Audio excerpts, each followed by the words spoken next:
Hello, everyone. My name is Ron Carter, in case you didn't already know that.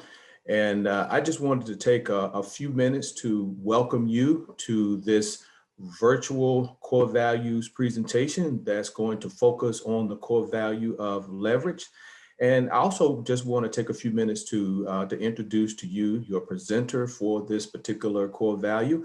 And our presenter for this session is going to be Jeremy Del Rio.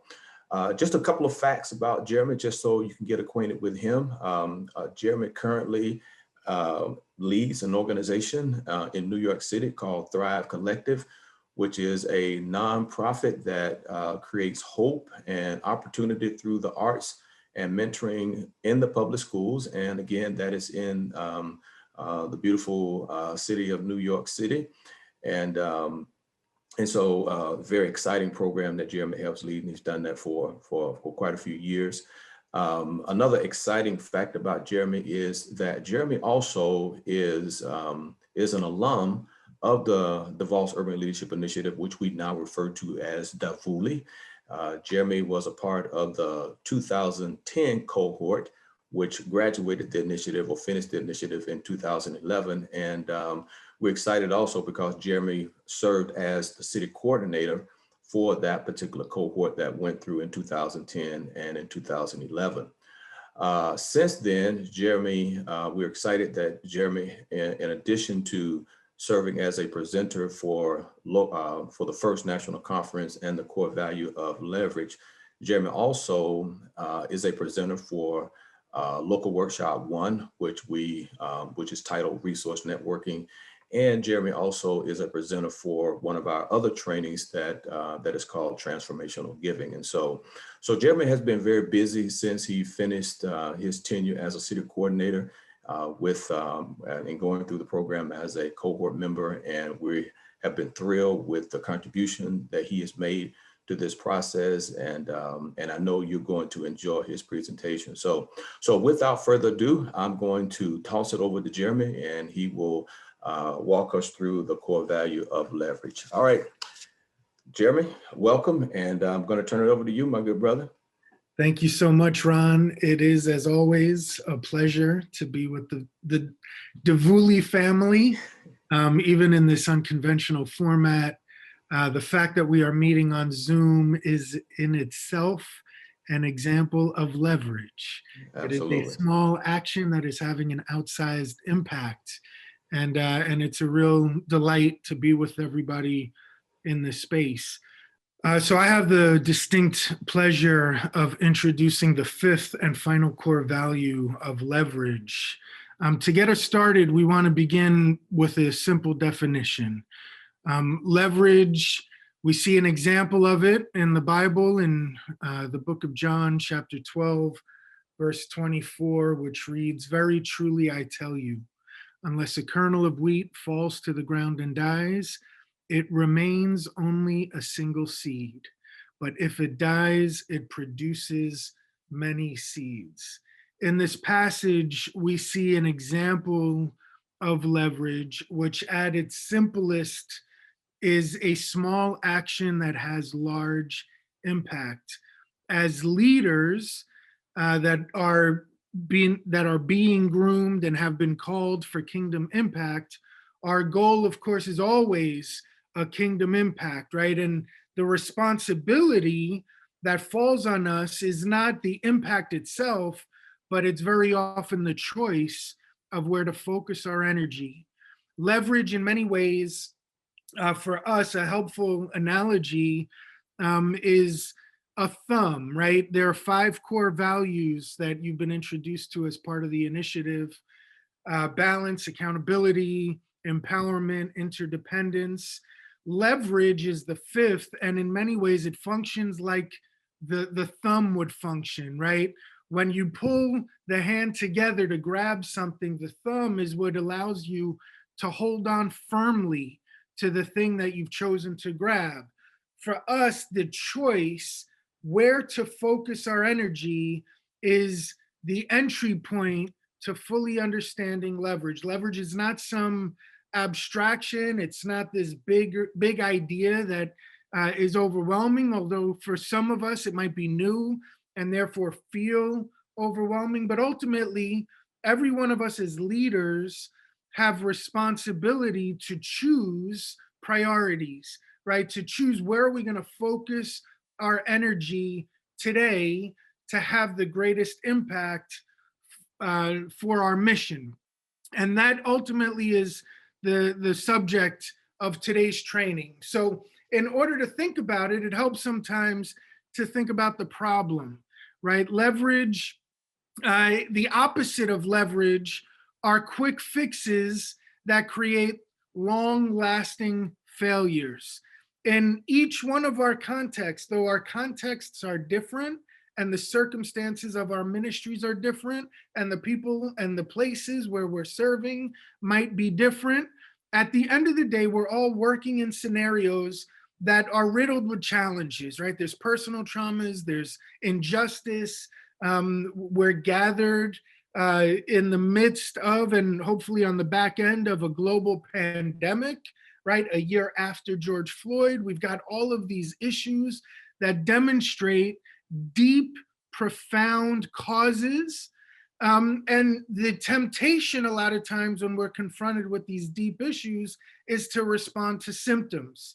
When we jump at the symptom, often we end up falling for some quick fix that we think is going to solve the problem, but all it does is mask the underlying cause of the problem.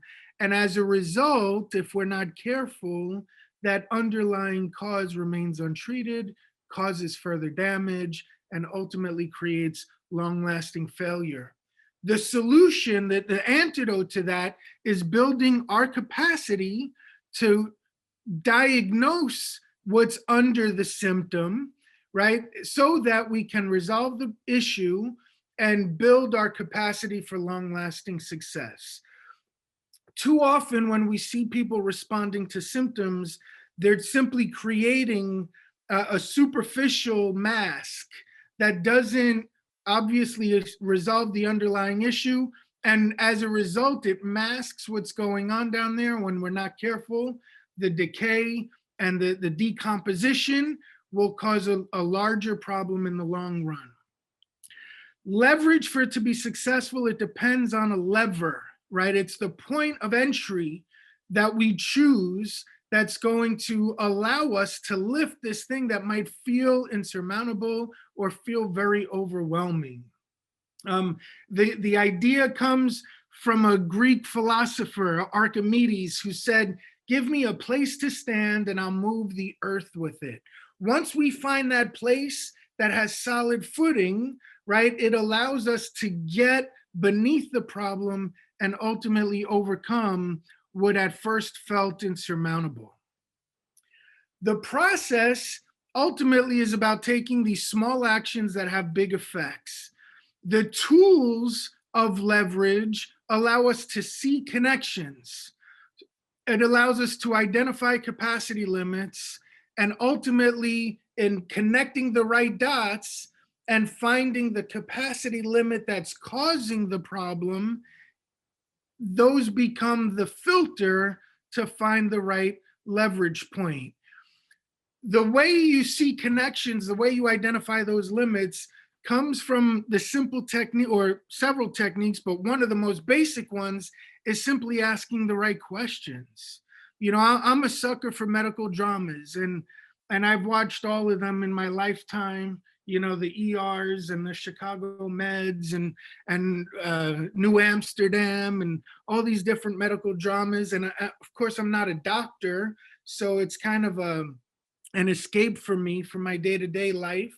But one thing I've noticed in these medical dramas is there's always the inevitable episode, right, where the patient comes and they think they're treating the problem, and then suddenly they code on the table and everybody's trying to figure out what happened, what did we miss?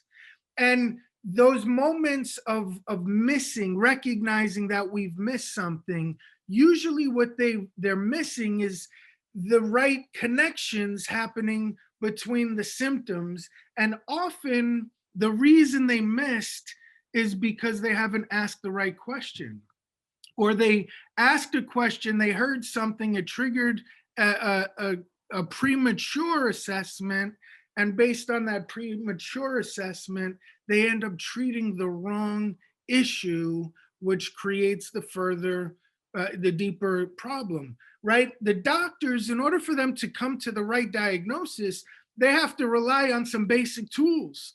One is the ability to listen based on the questions they're asking, but it's also about sight. It's about seeing and looking in unconventional players. It might be about touch and feeling and seeing which touches trigger which responses. It's about the basic senses, the speech, which allows them to ask, hearing, which allows them to listen, right? The sight that allows them to see. And in this exercise of simple things that might feel very natural to us, but in the artful exercise of those simple skills, they can identify the limitations that are causing the problem. In that, they find the places to apply the leverage that can move the ball forward. I think about, this video conferencing capability that we all have.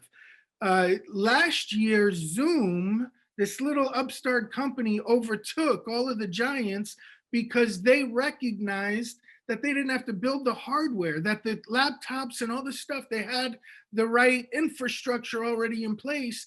And simply by coding things a little bit differently, right, they could connect people. But then they took it a step further by offering the platform for free with these upcharges. They make these little tweaks, and suddenly everybody's using Zoom. And it's changing the way that these other video conferencing platforms have begun to engage the market, because they saw an opportunity. They recognized that there was this very unnatural limitation on the technology. They removed it. And now all of a sudden we've been able to stay connected despite a global pandemic that required social distancing, because people asked a different set of questions.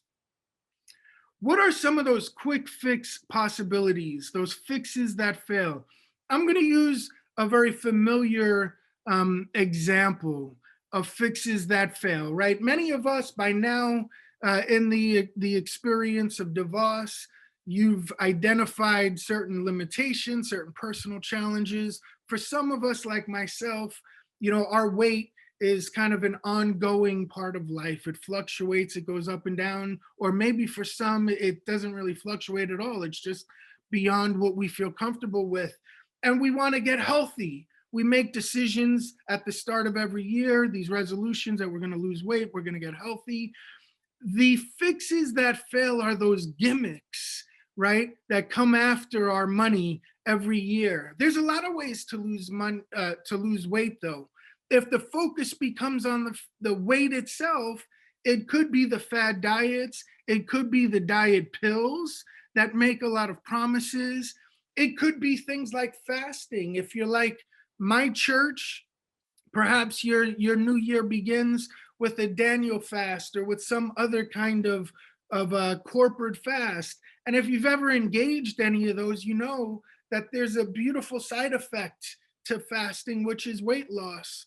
But we gain it all back as soon as the fast stops, because it's not a long-term solution to living a healthy life. It might get you a quick result, but it doesn't get a permanent result, right? There are these other techniques. You could go on a hunger strike. You could acquire a disease or a tapeworm. There's lots of ways to lose weight if weight is the focus of health. The problem is those quick fixes ultimately fail because they connect the wrong dots, right? They focus on the wrong thing, which is the weight loss. The right dots are about a healthy lifestyle. Healthy living is about inclusion, not exclusion. When we talk about weight loss, we're talking about what to cut out, and we're focusing on the lack as opposed to focusing on the replacement that's going to get us to a place of healthier living.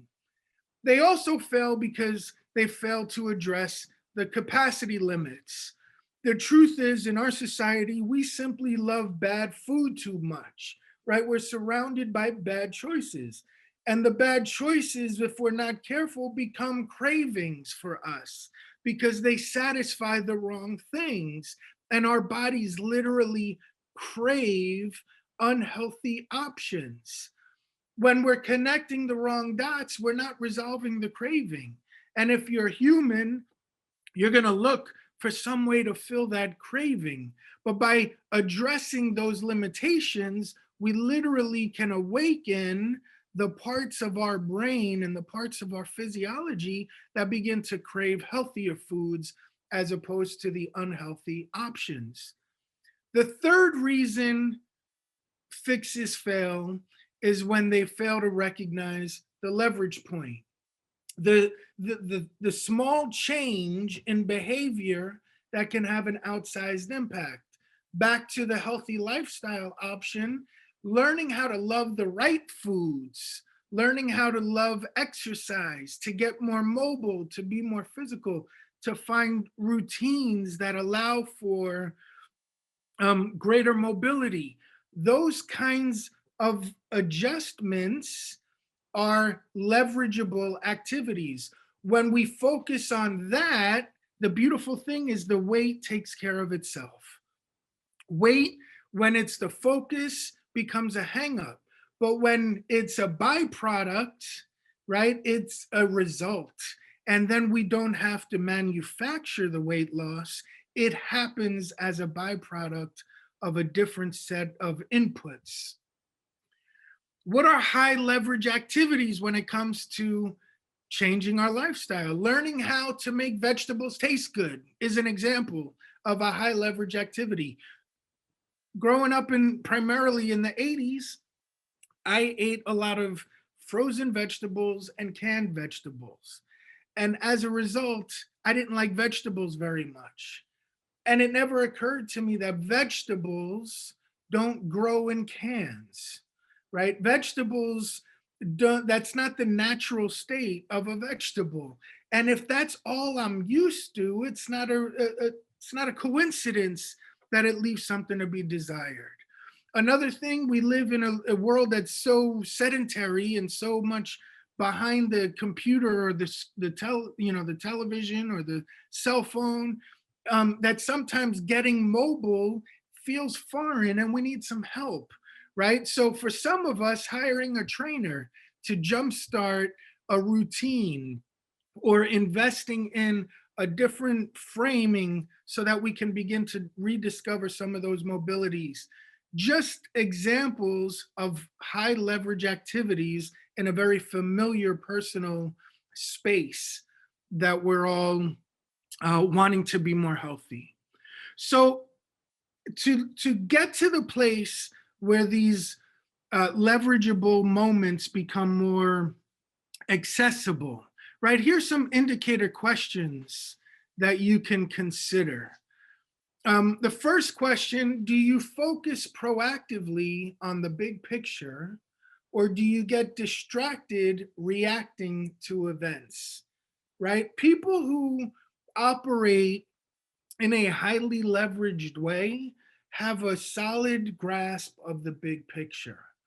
If you don't understand the big picture, you're not willing to take a step back to discern what's really going on, right? Then those urgencies that pop off in a day-to-day basis, they become distractions for us. They move us away from really recognizing what these moments are. For us, if we want to be leaders that operate from a leveraged place, we need to proactively keep the main thing, right? The big picture has to be the priority. And then those events, when they arise, we respond to them in the context of the bigger picture rather than letting them hijack the agenda and distract you off course. A second question, am I bold in making an impact, or do I hide out of fear, right? Are we focused on impact, and based on impact, does it allow us to take courageous action, or Am I intimidated by the circumstance? Is the circumstance overwhelming the impact, the upside, the potential on the back end of the circumstance?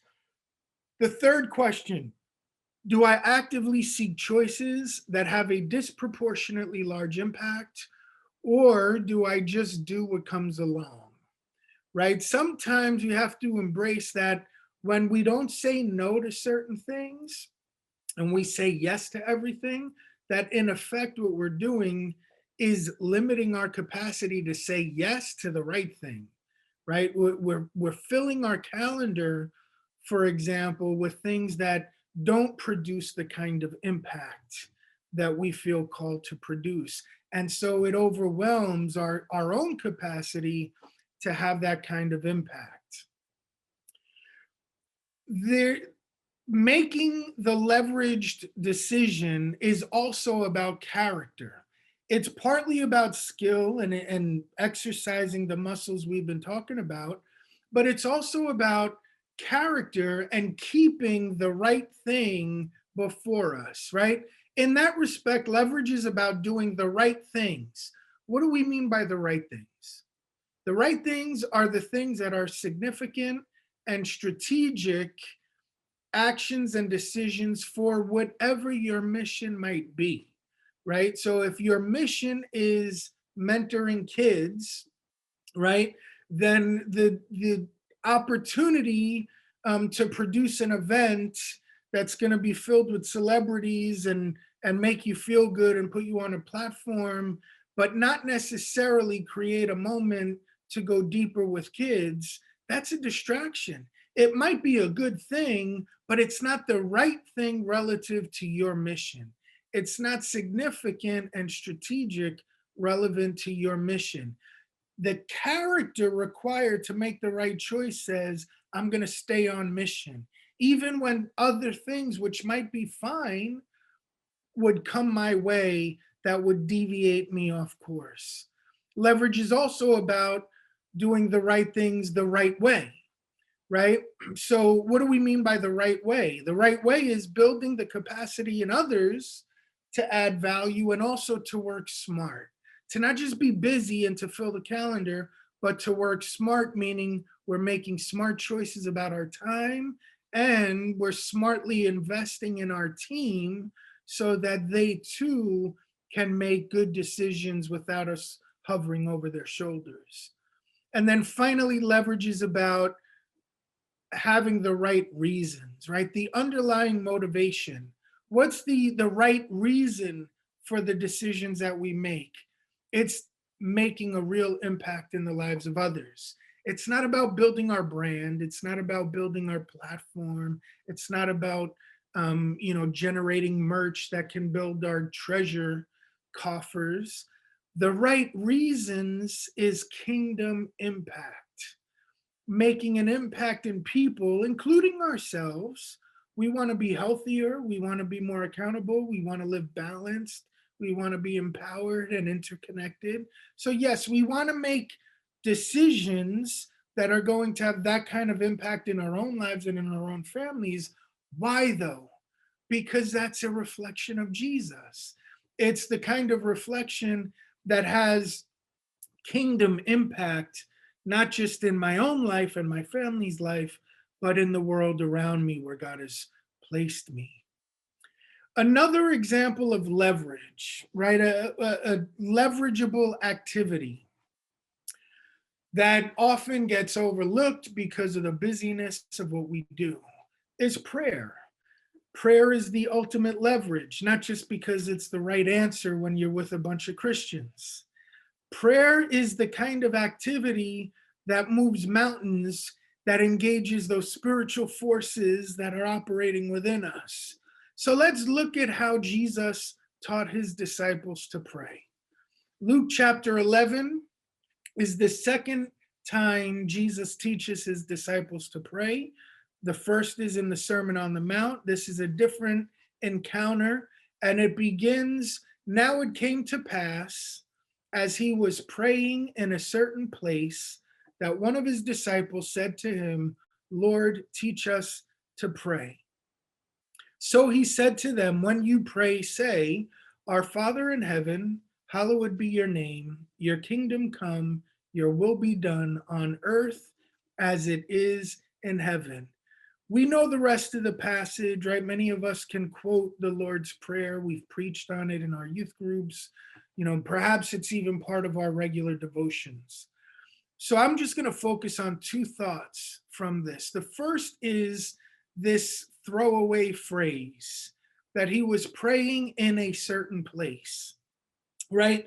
As a writer and somebody who works a lot with editors and who edits other people's writing, I know that phrases like a certain place normally would get a red line through them because they don't add any value.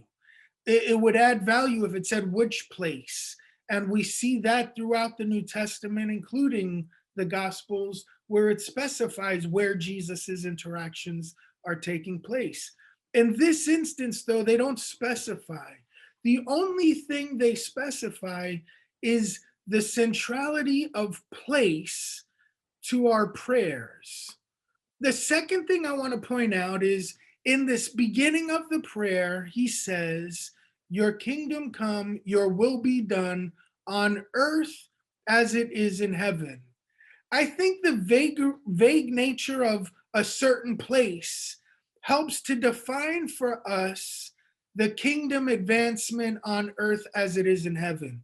Essentially, the prayer is saying that whichever place we find ourselves praying in, right? If God is answering the prayer, there should be a demonstration of the kingdom in that space that we're occupying.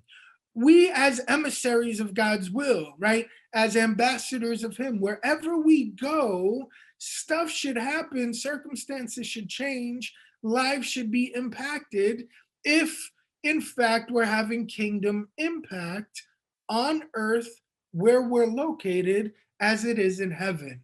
Prayer is the driver that gets us to that place. For us, one of the ways to think about it, right, for in DeVos, you've heard by now that you're working towards what DeVos describes as breakthrough. I remember 15 or so years ago, maybe closer to 20, in my youth group, we were doing an outreach in our own neighborhood. And we had a bunch of kids from the neighborhood. They lived in the neighborhood. And for a week, they were sleeping in the church on the floor, not for lock-in like games kind of stuff, but to do a domestic mission in our neighborhood. We didn't have money to like buy plane tickets and go to a third world country and do stuff there. So we decided to do a missions trip in our own neighborhood. But we knew that for our kids who were so familiar, we had to change something up in the beginning. And so we focused on this passage, and the question became, what is the best evidence of an answered prayer or a breakthrough in somebody's life? And the response from the students was, the best evidence of answered prayer is a prayer that's answered, right? Of a real prayer, the best evidence of the kingdom, rather, on earth is an answered prayer. Somebody who has asked God for something and they see it come to fruition. And so for our youth group then, and now even 20 years later in the ministry that I lead, the foundational prayer is a remix of Luke 11. God, help me be an answer to someone's prayer today. Give me eyes to see and ears to hear what you see and hear, and the courage to respond. Help me be an answer to someone else's prayer today. God, I'm praying in a certain place that your kingdom would come on earth as it is in heaven, right here in my community. The best way to do that, help me be an answer to someone else's prayer. We begin with an assumption that there are people praying, even if it's a simple prayer, like the grandmother praying that somebody would intervene in her grandson's life, or the mother praying for a miracle so she can feed her kids today, or the father praying for a breakthrough because he's lost touch with his child and he's trying to reconnect, right? There's so many different examples of prayers that are being prayed. God, give me eyes to see and ears to hear what you see and hear. Why? So I can discern the leverage points so that I can see the underlying connections that need to be made and the courage to respond. The photo that you're looking at is my oldest son, who's now 20. Back when he was 3 or 4, the first picture, he prayed with his eyes closed the way that we taught him. The second picture is about 10 seconds later when he prayed like a 4-year-old with his eyes wide open. For us, we need to pray like the 4-year-old. Unless we become like children, Jesus said, we won't see the kingdom of heaven. If we want to see the opportunities, we need to change our posture a little bit and our approach sometimes. We're going to transition in a minute to this idea of breakthrough, but to set that up, I have a video that we're going to show about the ministry, or I should say it's from the ministry that I lead in New York called Thrive Collective. As Ron mentioned already, we create hope and opportunity through arts and mentoring in and around public schools. It's all project-based learning.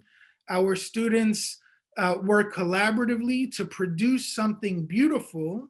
And this video is going to show how our murals, our media, and music students in a summer arts academy changed their space in a meaningful way. So let's watch, and then we'll talk about it on the back end.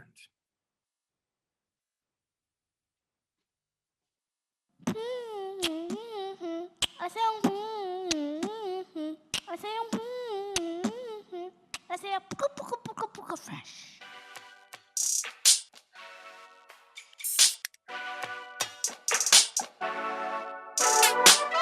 Turn up the volume. Turn up the volume. Turn up the volume. Turn up the volume. Turn up the volume. Turn up the If you volume. don't know how, then let me show you how to.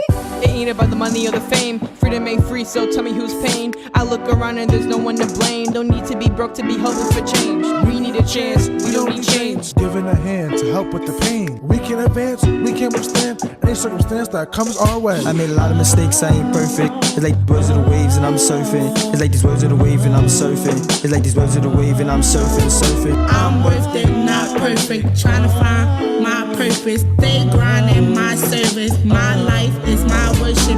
Nothing new, I heard it. To negativity, I'm allergic. I'm somebody, better tell somebody. And love, respect, I deserve it. Turn up the volume, turn down the violence. No need for fighting. Temperature is rising. I got heart, so I ain't hiding. I got a voice, so I can't be silent. Turn up the volume. Turn up the volume. Turn up the volume. Turn up the volume. Turn up the volume. Turn up the If you don't volume. know how, then let me show you how to. Word, I'm so tired of the youth dying. Young mothers give up babies cause they turn Friday. No hope for the future, so we turn violent. And since Trump got elected, families sided. The same war like the same got us all fired. Same news call us muscles, but we all silent. When one of ours dies like it's one-sided. But life's a highway that we all tired. Yeah. Humble but gotta stay poised. Stumble with good love and joy. Hardcore while hearing a voice. Integrate making a choice. Climate is changing the weather. Confusion just floats with the feathers. Value is built under pressure. Make sure to storm with them justice. Many will try to neglect you. Deep down just know that you special. Power just flows through the vessels. Life is a hassle but learn how to wrestle. Wake up in spirit on building your mental. Wake up in spirit on building your mental. Yeah.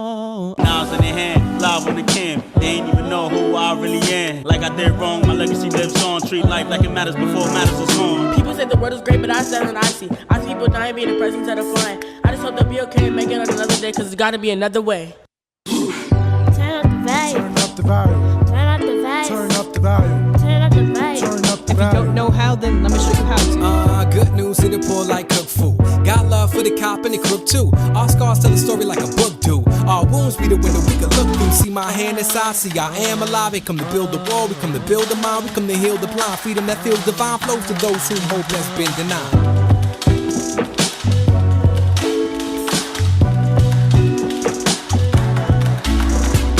Human progress is neither automatic nor inevitable. Every step toward the goal of justice requires sacrifice, suffering, and struggle. The tireless exertions and passionate concern of dedicated individuals. Dr. King, let's get it. Turn up the volume.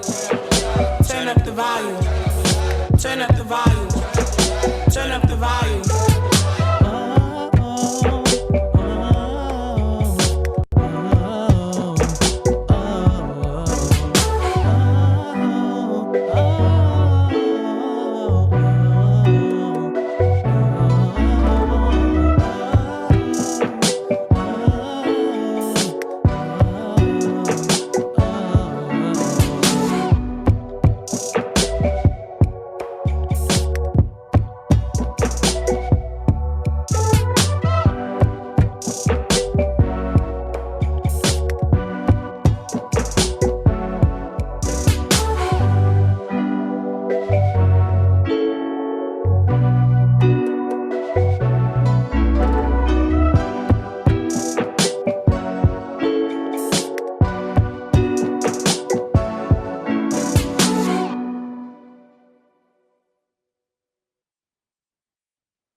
before we continue, I want to acknowledge for a minute that interdependence, right? This thing that we're focused today on, leverage and breakthrough, doesn't happen without a whole lot of empowered leaders who are working interdependently with one another.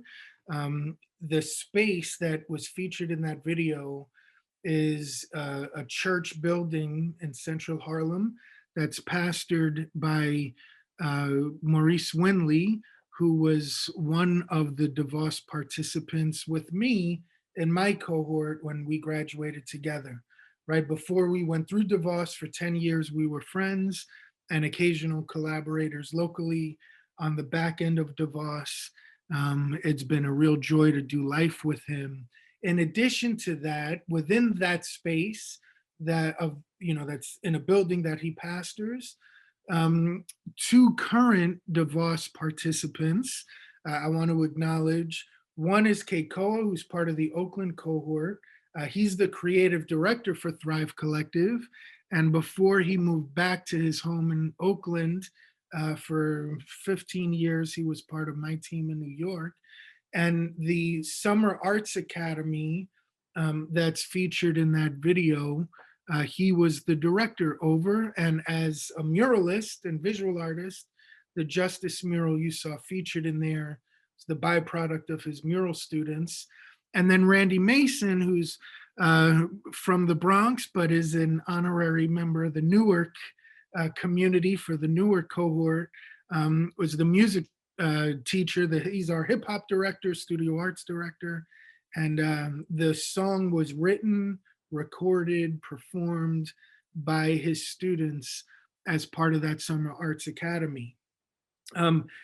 The picture that you see, this integrated picture, even in that video, is an example of what breakthrough looks like on the other end of leveraged decision making, right? Where you see opportunity strategically, you begin to do some of the things that we've been talking about so far in this presentation, and the byproducts of those choices is more impact, it's more trust, it's more opportunities to serve in meaningful ways.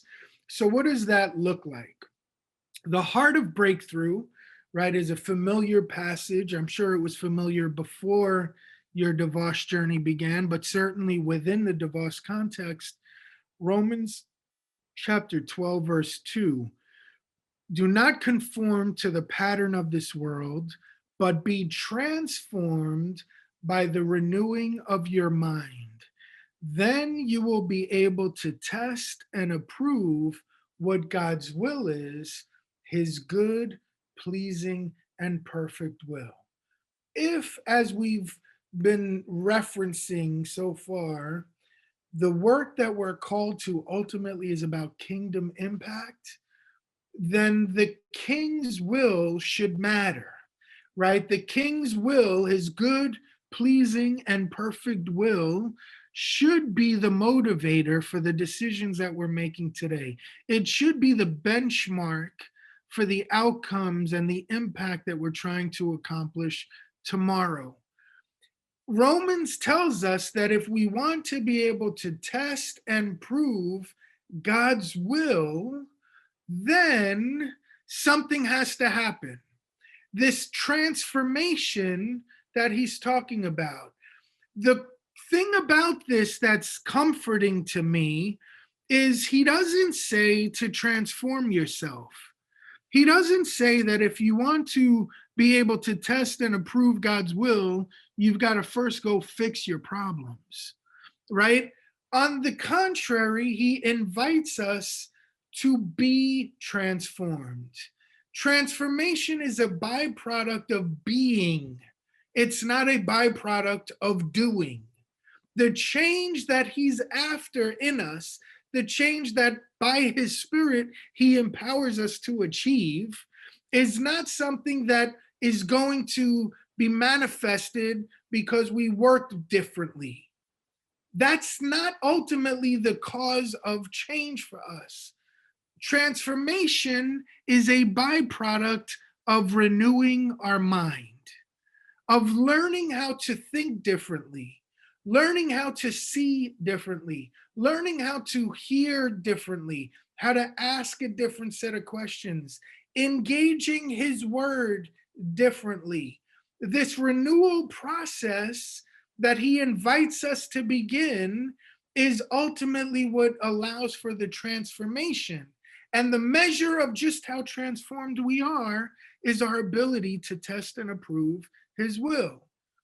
The other thing that's encouraging to me in this passage is we don't get there by changing ourselves, nor do we get there by conforming ourselves to the pattern of this world, right? We live in an age where the world tells us that if you want to be a difference maker, you have to have a certain number of Instagram followers, or your social metric influencer cachet needs to, exceed some arbitrary number.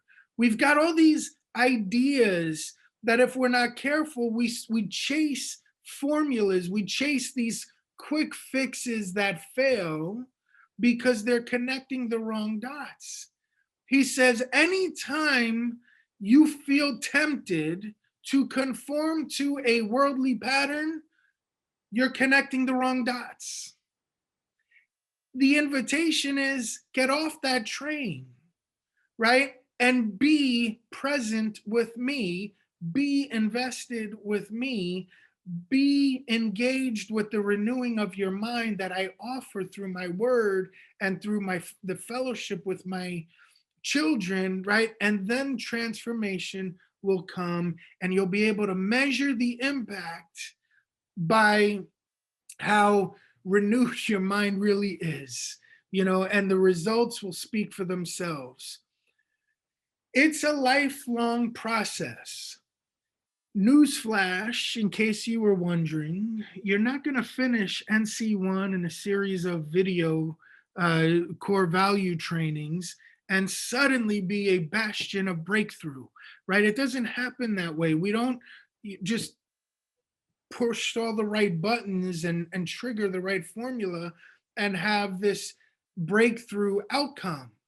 Breakthrough is a lifelong process that is the byproduct of many leveraged decisions, many strategic decisions. And guess what? It is unique to each one of us.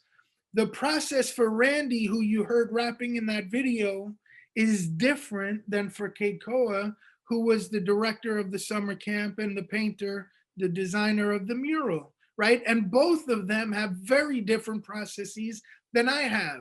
Each one of us have a unique process that has been hardwired by the creator in each of us.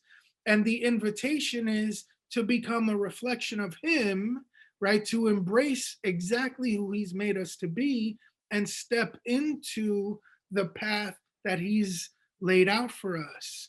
In order to do that, we've got to take the time to explore our current reality. I want to draw your attention to some of the practices and the processes you're experiencing in Davos, right? Things like the core value debriefs that you're doing with your groups, or the agenda for change activities that you're doing in your workbook at the end of these workshops, right? These are not just time fillers for the conference or the workshop, right? It's not just an activity because they have to say they made you do something for the budget. That's not the point. These activities are prototypes. They're the kinds of practices that help us to take time on an ongoing basis to explore our current reality. My current reality in 2021 is vastly different than it was in 2010 when I was embarking on my NC1 Davos journey. Just because I did a agenda for change activity in 2010 doesn't mean I'm not still doing them in 2021. And taking the time intentionally to explore those realities allow me and you and anybody who dials into the process to apply the emerging insights that are helping to flesh out our story, right? You're not living a script that somebody else has crafted for you. You are living a story that God has invited you to live, and you're kind of a co-author. He wired you, he's placed you here, but then he's given you the discernment and the wisdom to make all these great choices. And the way we make those great choices is to take the time to be intentional in these moments. Another thing that's very liberating is this invitation to experiment with options, right?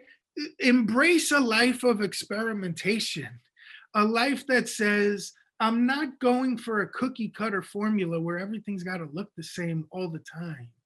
When we embrace the permission to experiment, it allows us to not be fearful of failure. It allows us to not be afraid that we're stuck the first time something doesn't quite work out the way that we hoped it would work out. Experimentation allows us to learn from those mistakes, to embrace the mistakes, not as, things to punish ourselves for, right? But the mistake becomes a learning that I can apply to my future, to another situation, to another relationship. And these agenda for change journal entries, right? They're not just these activities for a prototype for the future, but if you're engaging them fully along the way, those insights will be captured. You're going to have a place where you can refer back to and point to, which is frankly going to be really helpful on the back end of your DeVos experience when you're responsible to produce a breakthrough plan and a learning journal. But beyond the DeVos assignment, it becomes a helpful reference point. We just celebrated Easter and Resurrection Sunday. And as we're, going through that as a church, obviously, as a faith community, that's a sacred moment for us. In our calendar, it's a big deal every year. In my lifetime, maybe not as big a deal until this year, post-COVID, when it was the first time we worshiped in person in months, right? And so it was a really big deal for us.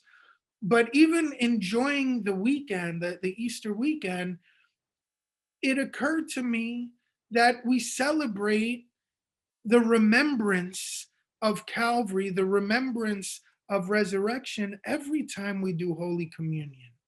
Not just, on this high holy calendar day of the year, but the remembering becomes a way to keep it constantly before us so that we stay on mission. These places where you can intentionally write stuff down, capture it with a photograph, capture it in a journal entry, that becomes a remembrance that you can refer back to see how God has positioned you for this journey and brought you through the peaks, the high points, as well as the low points as well. So what is breakthrough, right? If leverage is ultimately about making good choices for small actions that have big impact, breakthrough is strategic, significant, and sustainable change in the way I live and work. It's a short definition, but it is a loaded definition. Each of these words matter. Strategic means it's not just haphazard, it's not responding to the tyranny of the urgent, right? But it's big picture, it's purposeful, it is a high impact kind of change. It's the kind of change that is the byproduct of leverage, where we think we have this idea that if we make this small course correction now, right, it's going to change the trajectory of the arrow just enough that arrow is going to fly, 5 miles further because of this little course correction right now. That's a strategic kind of change, shifting the focus of the arrow ever so slightly, gets it to a totally different place. It's significant, meaning it's not superficial, right? It has a deep kind of an impact. It's not just about butts and seats. Butts and seats are great. We all want people to fill the venue. If we take the time to produce an event, that's wonderful. But ultimately, butts fill seats at horror movies every weekend when movie theaters are open, right? That is not a significant spiritual change moment. Just getting people in the venue is not on its own terms significant when we're thinking about kingdom impact. And so, what is the deeper impact? What do you want people to take away when they leave the venue, right? That is significantly different than how they came. It's also about sustainable change. Sustainable means it's not a one-off. It's not a fleeting kind of high, right? But it's going to be replicable. You're going to be able to do it more than once. Maybe it's even going to become a habit or a norm. It's going to become a culture shaper for your future. That's what sustainable change means. Anybody can have the one-off moment, right? We had an Instagram post about a month ago that had over 1,500 likes. We've never had an Instagram post with 1,500 likes. It was great. It felt good to see it generate traction and kind of take on a life of its own. But at this point, it is a complete one-off. And as much as I love it and it was fun while it lasted, it hasn't happened since that one-off. And so that is not a sustainable change in its own right. There might be lessons learned from that post, but that by itself is not sustainable unless and until we learn those lessons. So it's strategic, it's significant, it's sustainable, and it represents change. Breakthrough is the opposite of status quo. If you're in Davos just so you can maintain the status quo of whatever you inherited, you're missing an opportunity, right? The kingdom is never about status quo, about preserving what was. The kingdom doesn't look back except to remember the breakthrough, right? And to foretell the future breakthrough. It's always growing, reinventing. We look at creation and we see these rhythms of seed time and harvest. We see the decomposition and decay that fills the valley is also what fertilizes the soil and allows for the harvest. It's always this evolution, this changing landscape. And if we're not willing to embrace change, we're probably in the wrong line of business. But where is the change applicable? It's not change for somebody else. Breakthrough means change in the way I live and work. It's personal. That's how I live. It's my relationship with my family, with my kids, with my money, with my congregation, right? It's also about changing how I work, how I engage with my employees and my colleagues and my partners and my neighbors for kingdom impact. Breakthrough for us is all of that. And for us, it doesn't stop there, right? That's the personal and ministry breakthrough. But for Davos, the invitation is that you would pay it forward, right? We're experiencing the generosity of a kingdom-minded family. We're going through this incredible training. We're sharing memories and values and experiences with colleagues locally, right? We're convening online or at national conferences in these different workshops, local workshops, etc. Why? Why is that investment being made in us? Yes, so that we experience personal breakthrough. Yes, so that our ministries experience breakthrough. But ultimately, the goal for Davos is that our leadership would experience breakthrough. Breakthrough leadership means implementing a strategy that empowers others for ministry with urban youth. Right? It's about paying it forward to your team. It's about empowering a new generation that's coming up behind you in meaningful ways.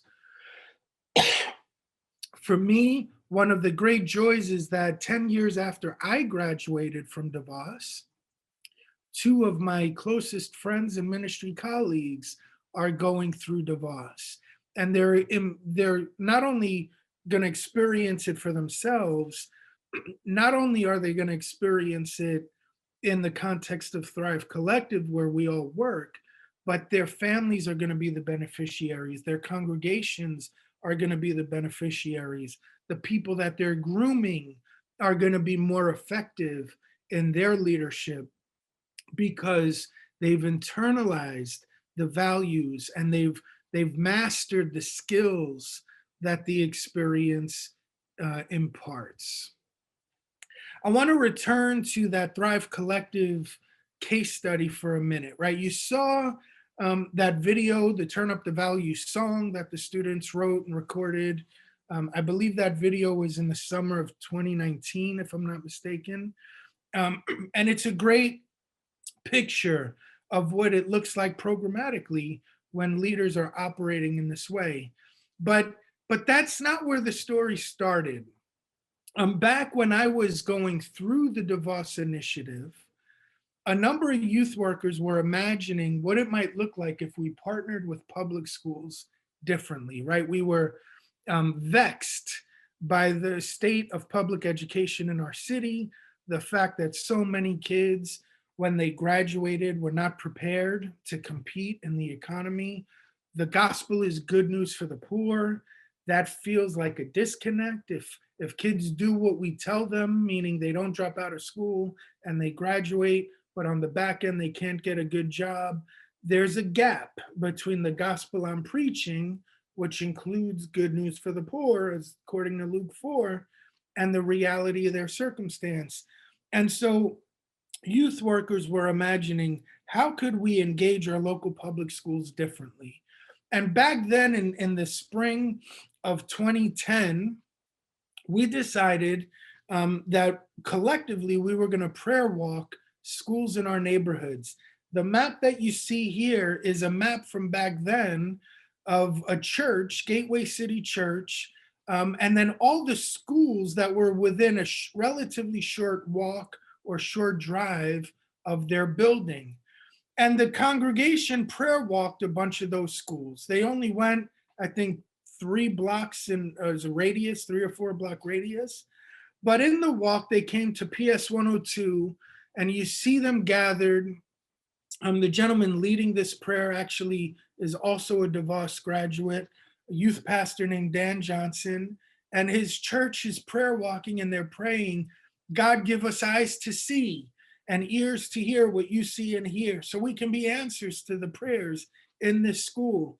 And you see them praying under scaffolding because the building was undergoing construction. A year later, the scaffolding came down, and that church led a mural project at that school. An opportunity presented itself. We connected a different set of dots. A mural was painted. At the time, it was a one-off. We were painting the mural as I was graduating DeVos in 2011. That was the second mural that I instigated. I'm not an artist, so I couldn't lead the project, but I instigated it. I helped to catalyze it and put the pieces together. 2 years after that, Hurricane Sandy happened, and we did our third one-off mural at a school that had $1 million of Sandy damage. And by the time we did that, we started getting phone calls from schools around the city asking our youth ministry partners if they could lead these art projects in their schools. And we didn't realize until the spring of 2014 why we were hearing these requests. Because as of that time, 417 New York City public schools lacked a full-time art teacher of any kind: visual arts, music, dance, performing arts. 250,000 kids, disproportionately in low-income communities of color, lacked any kind of art education at all. We're starting to connect dots because at the same time that that's true, we recognize that every church our youth ministries belong to had at a minimum a music teacher, I mean, a music minister, right? Many of the youth workers had some orientation with performing arts or with visual arts or with mentoring or social and emotional learning, which we didn't even know that was a term back then, but that's in fact what we do in youth group all the time. And we started to connect this need at the school with these youth workers that were already committed to being a greater presence at the school. Since 2014, we have engaged 150 public schools in the 5 boroughs of New York. We've served 50,000 students with 120 partner ministries. We've run 150 murals, music, and media programs. Our students have produced 175 murals, not a one-off, which, you know, Dan Johnson and his crew were the instigators for it, right? 70 student films, including the one that you saw, the Turn Up the Value music video. Studio arts programs like the one you saw at Maurice Winley's church in Harlem. And just this year, we launched a national replication project in Dallas, Oakland, and San Diego, where our city coordinators in those cities are all DeVos graduates, right? And you can learn more about that at School Partners US. That's the breakthrough that I've experienced personally as a byproduct of going through DeVos, trusting the process, engaging the exercises, right? This is back at Maurice's ministry hub, right? And so what are you working towards? At the national conference, you've been introduced to these 5 values. At the local workshop, you're learning 5 skills, beginning with local workshop 1, which already happened, where you looked at assessment, personal and ministry assessment. You look at community youth development, resource networking, scenario planning, systems thinking, right? You're gonna look at all these different skills and you're driving towards a breakthrough plan. What is a breakthrough plan? A breakthrough plan is a written report. Why is it a written report, you ask? Because Habakkuk said, write the vision and make it plain so people can run with it. If your goal is breakthrough leadership, it can't all be in your head.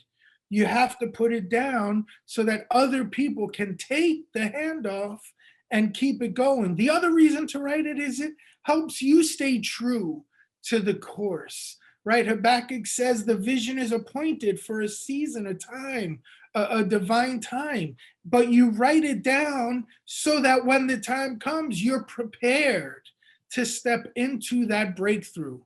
And so, yes, this is leading to an actual written report.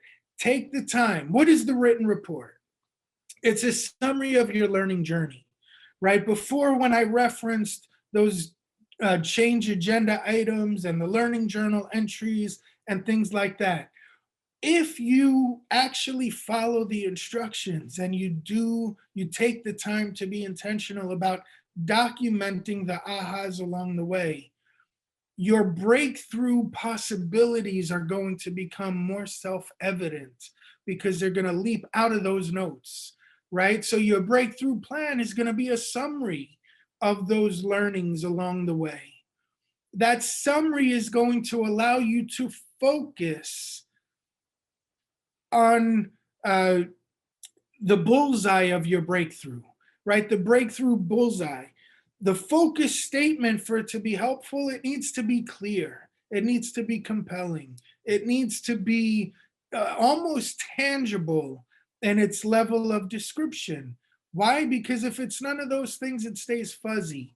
And the only thing good about a fuzzy bullseye is you always hit it, right? There's nowhere to miss if it's fuzzy. But if you want to be able to know that you're on target, you want focus. If I take my glasses off, I'm a danger on the road. None of you want to drive near me if I don't have my glasses because my eyes are out of focus And you might become roadkill as a byproduct of my inability to see clearly where I'm going. Breakthrough is a byproduct of clear seeing, right? Clear vision. So take the time to write your focus statement. Then the plan itself is the actionable steps, it's the rationale, it's the picture of the future you're creating, the clear, compelling vision of the future that you're creating. And then the action steps become a roadmap.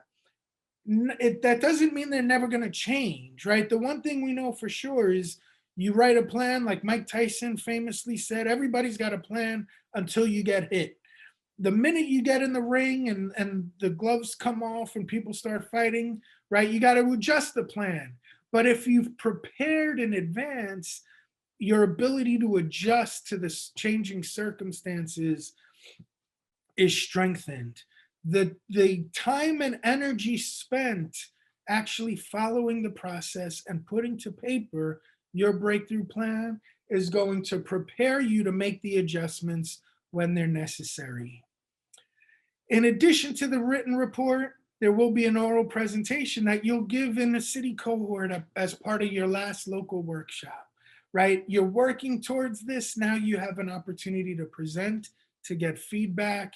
And part of that is an accountability plan for implementation. Too often we make promises to ourselves, but as you've heard by now, without accountability, it's very easy to sacrifice those promises we make. By going through the exercise, by trusting the process, by taking the time to be intentional with every step, we increase the likelihood that we will achieve breakthrough. I want you to know that I stand as a testimony that this works. Thrive Collective is a byproduct of my breakthrough plan. Whether to incorporate Thrive, whether to build an organization or do it some other way, whatever it looked like is a byproduct of that plan. And by the way, the plan was not for me to figure it out by myself. It was for a team of people to come alongside. That's the collective part of the Thrive. And so every layer of it was incorporated and integrated in some degree. And the impact that we've had is in large part because of the intentionality of the DeVos process and my willingness to trust that process. When we engage in that way, healthy change becomes possible, and that healthy change is a picture of transformation that is the byproduct of a renewed mind. Thank you so much. God bless you.